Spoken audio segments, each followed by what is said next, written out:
o Flávio disse o seguinte, que o Bolsonaro, ele apoiou, isso é público, ele apoiou tanto a eleição do Hugo Mota quanto do Davi Alcolumbre para serem presidentes das casas, e que havia sido feito um acordo para que eles pautassem a anistia. Isso não aconteceu.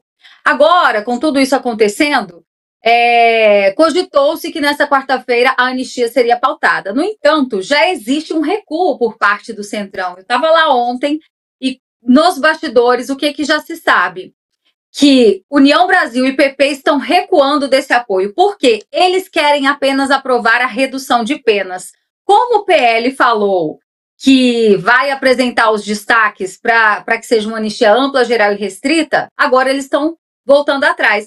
Como é que você vê esse posicionamento do Centrão? Já era de se esperar? Você acredita que a anistia vai ser votada? Porque sabemos que há votos suficientes. O problema são os presidentes desses partidos, até onde eles querem, né, ver o Bolsonaro anistiado e os demais réus. Em tese, até eu sou parte do Centrão, porque eu sou do União Brasil, né? Mas eu falo por mim, eu não falo pelo Centrão. O Centrão está aonde sempre esteve, né, queridíssima? O Centrão está do lado do poder em qualquer momento em que ele apareça. Nos últimos meses, houve uma turbulência no Brasil causada exatamente pela influência externa do Donald Trump, que sancionou, como eu bem disse aqui, o Alexandre de Moraes com a Lei Magnitsky, que é uma lei que sanciona terroristas, assassinos, torturadores e violadores de direitos humanos, como é o caso do Alexandre de Moraes, e percebeu-se que poderia haver uma turbulência. Mas as nossas lideranças políticas, e aí eu não falo do Centrão, tá? As nossas lideranças políticas de direita continuaram achando que se poderia dialogar com esse abusador de direitos humanos, que é o Alexandre de Moraes. E não dá para dialogar. A questão não é o Centrão. O Centrão vai estar sempre ao lado do poder, sempre ao lado da acomodação, juntamente com o poder. O Centrão quer dinheiro, quer emenda parlamentar, quer se refestelar onde o poder estiver. Agora, quando as lideranças de direita, e aqui eu falo dos governadores, prefeitos, senadores, se comportam como Centrão, aí é pior. O que aconteceu quando tentou se cavar e se colocar o processo de anistia ampla, geral e restrita? Os senadores se amarraram lá, se colocaram lá na mesa diretora, foram expulsos, foram praticamente criminalizados junto com deputados, e no dia seguinte os sócios pediram desculpas. Então o que se espera?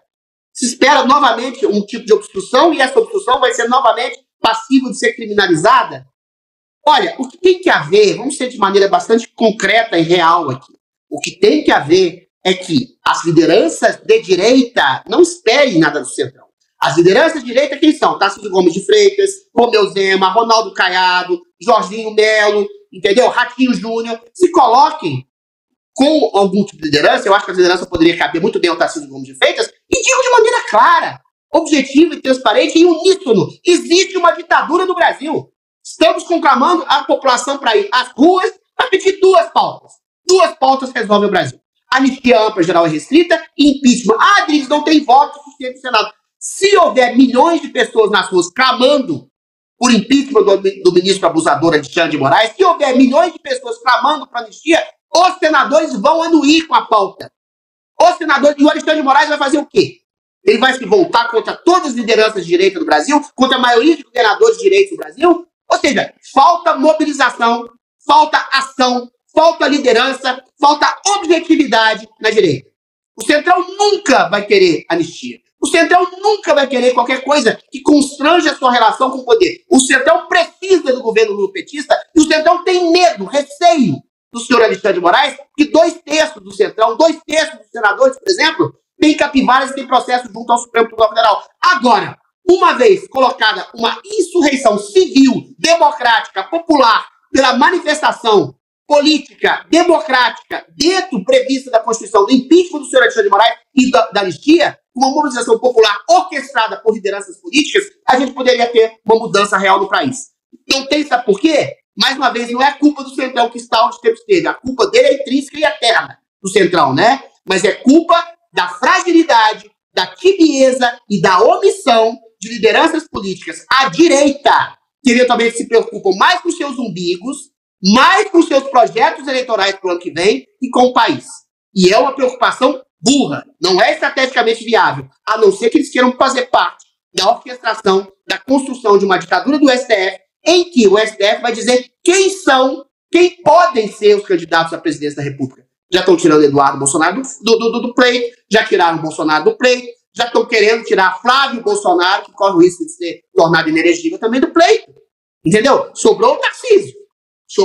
Sobraram os outros governadores. Agora, é isso que a gente quer de uma eleição? É o STF, o Alexandre de Moraes, a Justiça Eleitoral, que vai definir quem são os candidatos viáveis e palatáveis para uma direita permitida no Brasil? Então é isso que a gente está tendo. E a questão não é só política, eu volto a dizer. A questão é, não só Bolsonaro, há outras pessoas, milhares de pessoas que estão mofando, apodrecendo e morrendo na cadeia que são inocentes. É uma questão não só política, é uma questão humanitária. É dever precípio e inegociável da direita dizer o que todo mundo, fora do Brasil e dentro do Brasil, sabe. Existe uma ditadura no Brasil, nós temos que debelar essa ditadura do judiciário, com meios legais, com meios democráticos, com impeachment e com anistia. E para que as pessoas saibam que existe, já que a Rede Globo, por exemplo, e a grande mídia não vai noticiar nada disso, é um dever que os lideranças de direita façam isso, em vez de ficarem só preocupados com os seus próprios umbigos e suas próprias candidaturas narcísicas para o ano que vem. Pois é, Adriles, olha, o Eliseu está participando com a gente dizendo o seguinte: todos que apoiarem a injustiça vão pagar caro. Tomamos hoje como exemplo o Centrão e os demais que seguirem esse caminho. Bom, mas você tocou num nome muito importante, Tarcísio de Freitas, é sobre ele que a gente fala agora, porque em meio a essa crescente pressão pela anistia aos envolvidos no 8 de janeiro, o governador de São Paulo, Tarcísio, afirmou que vai tomar medidas decisivas para impulsionar essa proposta no Congresso Nacional. Abre aspas, então, para o Tarcísio. Sempre defendi a anistia e o que eu puder fazer para defendê-la, eu vou fazer. Adriles, o que a gente pode esperar, então?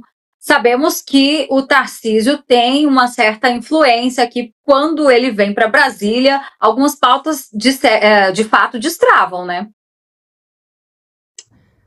Meu bem, deixa eu te falar uma coisa. Eu tenho maior simpatia e admiração pelo Tarcísio enquanto gestor. Eu acho que nunca houve no Brasil um gestor como ele, nem o Kubitschek. A percepção de administração, de construção de escolas, de construção de pontes, de estradas, ninguém faz como ele. A questão é, a gente precisa agora de um gestor, mas a gente precisa, sobretudo, de um homem de Estado. O Tarcísio, ele acha, eu entendo ele, mas acho equivocado, que a gente pode construir isso através de um diálogo pacífico com o Supremo Tribunal Federal. Pode até ser que ele continue, que ele consiga articular uma anistia ampla, geral e restrita, ou parte disso, no Congresso. Mas não vai adiantar. Sabe por quê? Os ministros do STF já disseram em alto, em bom som, em berro, em bom som, que vão absolutamente anular quaisquer tipos de anistia que foram ofertada não só a Bolsonaro, como aos demais envolvidos nessa acusação de um suposto golpe. Então, o que a gente tem é um entrave jurídico. Só que, aí falando politicamente, quem está fazendo esse entrave jurídico? É o Supremo Tribunal Federal. O Supremo Tribunal Federal que tem ministros sancionados que não podem pisar nos Estados Unidos. O Supremo Tribunal Federal que tem um homem que foi condenado por uma lei que só condena assassinos, ditadores, torturadores e violadores de direitos humanos. Então, o discurso político de estabelecer uma anistia, que depois tem tudo para dar com os burros na água, e eu acho que ela tem tudo também para dar com os burros na água dentro do Congresso, porque não há uma mobilização popular, e o Centrão só vai se mobilizar se houver uma pressão gigantesca popular, e tem tudo para fracassar dentro do Congresso, por melhores intenções que seja o Tarcísio. Então, enquanto não houver uma clara percepção, volto a dizer, das lideranças de direita, a saber, a principal liderança, Tarcísio Gomes de Freitas, que já elogiou o STF, depois disse da tirania do STF, depois pediu desculpas pelo STF, ou seja, fica num discurso claudicante que volta a querer estabelecer um diálogo com quem não quer estabelecer um diálogo. A anistia, eu acho difícil ela passar no Congresso, sobretudo como ampla, geral e restrita.